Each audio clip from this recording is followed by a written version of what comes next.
Good evening, this is the Oscar expert here with Brother Bro. We are going to review Pain and Glory, directed by legendary Spanish filmmaker Pedro Almodovar and starring the one and only Antonio Banderas.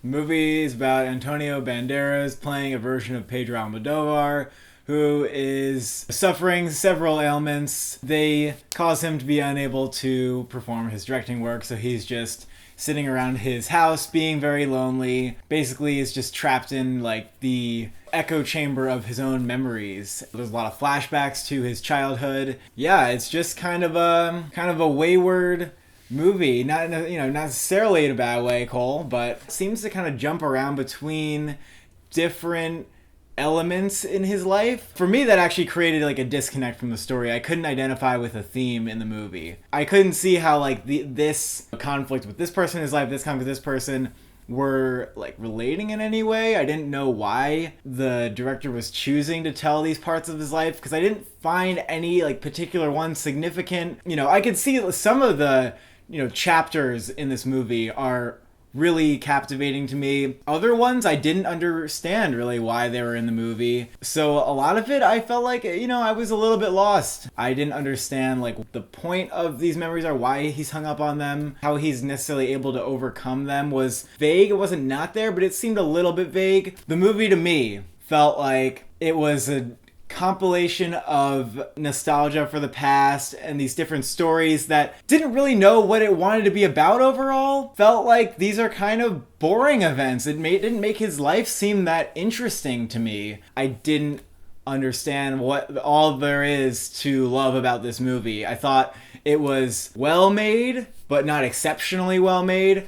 The acting was very good. I liked his other films like Talk to Her and Skin I Live In a lot more. I felt like those films, the sexuality, the obsession in those movies, like the creepiness and combination of tones is just something that is not in this movie. And so maybe some will consider this a more mature work. Overall, I don't really get it. I don't really get it. Say your piece. Do your best. You're like making a good case for you're for the movie. Me? No. You're making a good case for the movie as like a 6 out of 10 or whatever you're about to give it. To me, it was a little bit of a different movie. I wasn't really hung up on like what about specific events was important to this person. I thought it was just a really good portrait of somebody who is in middle age, whose physical condition is deteriorating, who is never going to reach really this peak of their life again. They are depressed because they don't know what else there is moving forward. They're so hung up on memories from different periods in their life. I connected emotionally with this character who can't help but to be drawn to certain memories in his mind. And maybe these memories aren't always particularly exciting, but I think what they have in common is they are all moments in his life that brought out more passion within this person. And he doesn't have that anymore the way that he once did, be it as a child or with someone he used to be in love with. I thought it worked really well for me as a memory piece. It's about a character who doesn't have much to look forward to and who's always drawn to what is behind him and how he chooses to reconcile with that reality. So for me, the movie was actually pretty effective. Let me grant the movie a point because I just sitting here right now, I just reflected on it. I'm totally willing to admit that like the movie, I could have missed the point of the movie. The movie may be more about how your perception of like normal things seems to change as you get older. And like your relationship with the past seems to change as you get older, and like how you can't go back to it. I'll grant the movie that. Like that's a theme that actually does resonate because if you think to the beginning, Cole, there's the thing about him seeing his movie that he created 30 years ago with new eyes and understanding the performance differently. There's something poignant there that I failed to see while I was watching the movie. So my experience of it, maybe it would be different on a second time. You just discovered this. Yeah, I just thought of that. Was this like a breakthrough for you? Or yeah, what? I just thought of that. I couldn't connect to, like, I had a hard time connecting with like a certain point in the movie that was like, why did he make this movie? If I went into the film and like had that angle more, like maybe I'd be able to appreciate it more. Didn't feel like I got very much out of it from this viewing. To me, it doesn't come across as like one of his best movies. It doesn't have that like rippling passion in it. You know, it's almost like divorced from that in Well, an odd way, but maybe that's the point. Well, I think the movie's definitely about passion. I mean, it doesn't have like the weird electricity of some of his movies, but for me, it made up for that in that it felt like it had passion behind it and a reason that it wanted to exist. And it really felt like it was coming from Almodovar. It felt like a really personal film, and that's why I was able to connect with it. There are a lot of great performances in the film. Yeah. A lot of great supporting performances. It's not just Banderas. A couple of his friends from the past, excellent in the movie, really made the most of their parts. Yeah, and then I think the mother. Yeah, Penelope Cruz. Not Penelope Cruz though. The person older. who played the older mother. Penelope Cruz was fine, but the older version of the mother was very good. And how is Banderas, Justin?